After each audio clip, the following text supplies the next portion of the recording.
मैंने ये इसलिए कहा क्योंकि हम भारत माता की धरती पे हैं। भारत माता की जय बोलने का मतलब ये नहीं है कि मैं पूरे भारत के अंदर जाके सफाई करूं। जहां मैं रहती हूँ मैं वहां से सफाई चालू करूंगी। आप लोग समझ रहे हैं मेरी बात से, सहमत है इस बात से?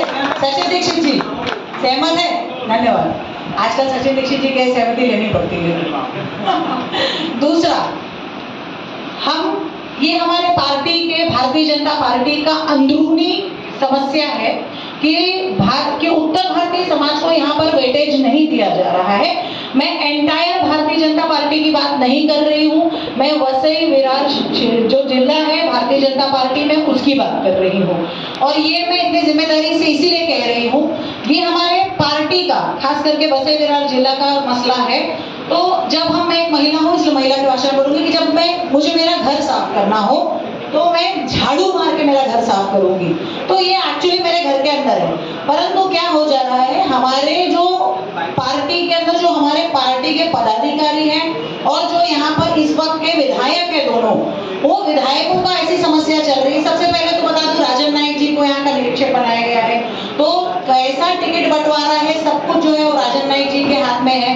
परंतु राजन नाईक जी जो है वो, उनका समस्या तो आप सब जानते हैं कि मुझे पता नहीं उनका फेवरेट गाना कौन है, परंतु आज की परिस्थिति में देख के ऐसा समझ में आ रहा है कि उनका फेवरेट गाना तो है झूठा है तेरा वादा वादा तेरा वादा। नहीं, मैंने नहीं सुना है।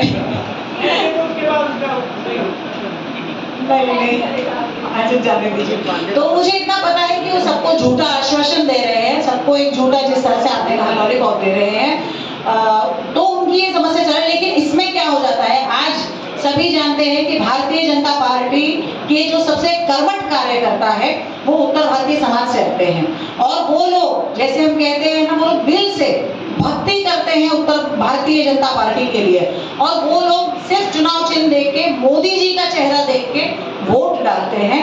और हकीकत में जिस तरह से पांडे जी ने कहा कि जय श्री राम के नारे को देख के वो लोग वोट डालते हैं। परंतु जो लोग पद लेके आगे आ रहे हैं वो पार्टी का जो है, पार्टी खत्म करने का काम कर रहे हैं। तो जिस तरह से हम जानते हैं कि मीडिया का जो काम है कि पार्टी श्रेष्ठ तक हमारा ये आवाज जाएगी, तो आज का ये प्रेस कॉन्फ्रेंस लेने का मुद्दा यही था कि जो हमारे पार्टी के श्रेष्ठ नेतृत्व है उन तक ये आवाज जाए कि वसई विरार शहर में जो भारतीय जनता पार्टी का काम चल रहा है और जिस तरह का टिकट बंटवारा हो रहा है वो गलत हो रहा है। क्योंकि आमदार का तकलीफ चल रहा है कि मेरा बेटा विधायक बनना चाहिए, नाला सोपारा के आमदार का समस्या चल रहा है कि सिर्फ मेरा बेटा जो है यहाँ से नगर सेवक बने और मेरे जो चटुकार हैं कुछ गिन के 2-4 वो यहाँ से नगर सेवक बने, या जिनको उनका जो लेन देन का जो अंडरस्टैंडिंग होगा, चाहे वो 10 लाख हो 20 लाख हो, मुझे नहीं फिगर पता, परफेक्ट फिगर तो ही बता सकते हैं, उस फिगर वाले से ही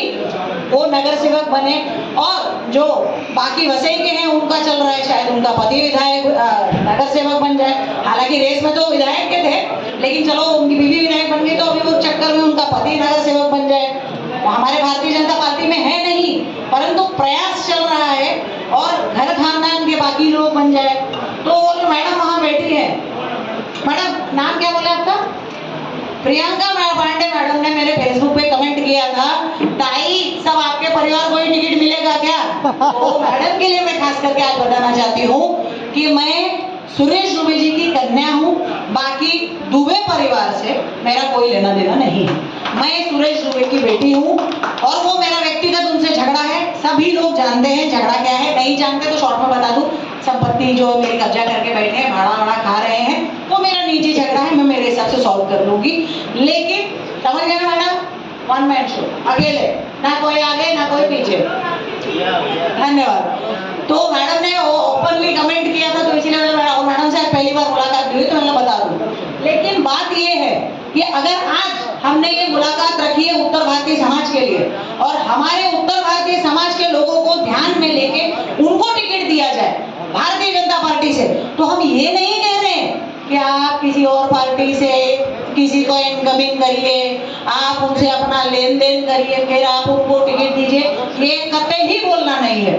हम भारतीय जनता पार्टी के जितने भी पदाधिकारी हैं, कार्यकर्ता है जो उत्तर भारतीय समाज को रिप्रेजेंट कर रहे हैं, हम खाली उनकी बात कर रहे हैं। चाहे चाहे वो 35 साल जूने हो, चाहे वो 20 साल जूने हो, चाहे 10 साल जूने हो, या चाहे वो पिछले 1 साल जूने हो। क्योंकि भाई कुछ ऐसे कार्यकर्ता भी थे जो विवेकानंद होटल के अंदर मार खाए थे। सही है कि नहीं पांडे जी? आप भी खाए थे? आप बताए नहीं। तो ऐसे लोग भी हैं। और आप अगर ये सोचेंगे कि जिन्होंने हमारे राष्ट्रीय नेता को बंधक बना के रखा था और जो उस केस में आरोपी हैं, आप उनको पार्टी में प्रवेश देके उनको टिकट देंगे, तो उत्तर भारतीय समाज उसका विरोध करेगा। और कोई करे ना करे तो मैं विरोध करूंगी, मैं स्ट्रेट अवे बोल रही हूँ। क्योंकि क्या है, कुछ लोगों ने हमको भी चढ़ा के पीछे से भाग गए, हमारे उत्तर भारतीय समाज के ही थे कि चढ़ाए, बोले मीटिंग लो जरूरी है, ऐसा है वैसा है।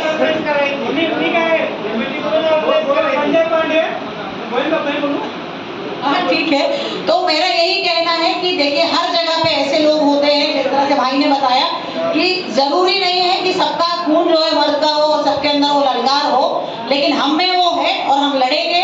हमारा आज का उद्देश्य खाली ये है कि अगर जो पार्टी का कर्मठ कार्यकर्ता है आज जो हमारे पार्टी से एक महिला, मैं नाम नहीं लूंगी, जो महिला हमारे पार्टी को छोड़ के अगर किसी और पार्टी में गई है, तो आपके चैनल से मैं मेरे पार्टी श्रेष्ठ से निवेदन करूंगी कि आप कुछ भी करिए, प्रयत्न करिए और उनको अपने पार्टी में आप वापस लाइए।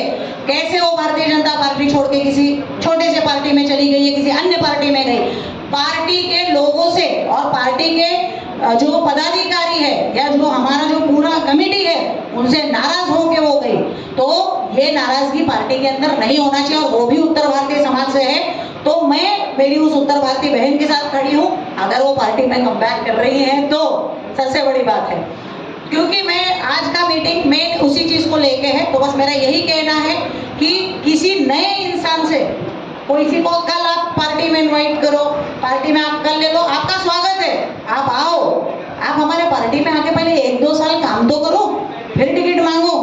आप आते ही टिकट ले लोगे तो उसमें सबको सोचना पड़ेगा और उस हिसाब से करना पड़ेगा और पूरे समाज को साथ लेना और खड़ा रहना पड़ेगा।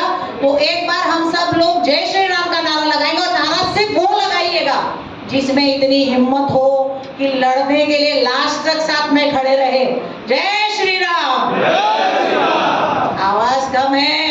जय श्री राम। दीक्षित जी जय श्री राम। अरे जय श्री राम बोलो और कोई नाम मत लेना।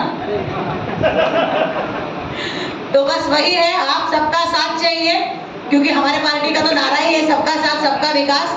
रही बात जो पांडे जी ने कहा कि वो नाइक का जिनका रिक्शा से दुर्घटना में जो भी मृत्यु हुआ था, मैं कहीं दूर नहीं जाऊंगी। अदिति के साथ जो हुआ उसमें अदिति का साथ किसने दिया था?